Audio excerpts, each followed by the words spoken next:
Today, we'll walk through the Khan Academy Kids Library and show you all the activities you and your child can explore. First things first, how do you even get to the library?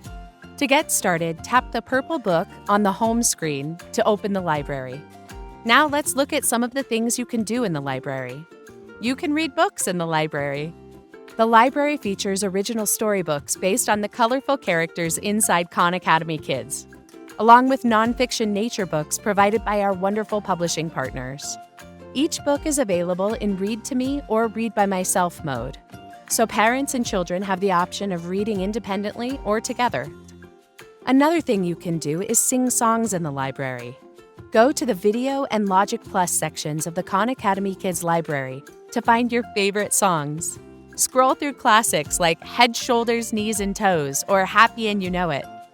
Our song library encourages families to put down the device and move along to the song. If you are looking for a specific learning topic, browse categories such as ABC, 1, 2, 3, Reading, or Logic Plus. Discover new concepts and practice skills that cover letters, words, numbers, counting, flexible thinking, social-emotional learning, and more. One thing we have seen kids enjoy is creating artwork for a friend. Head to the Create category in the library to select a background, color with crayons, and record a short story about your day. The last thing we'll cover is how to keep track of all this learning. In the library, you can see which activities your child has completed.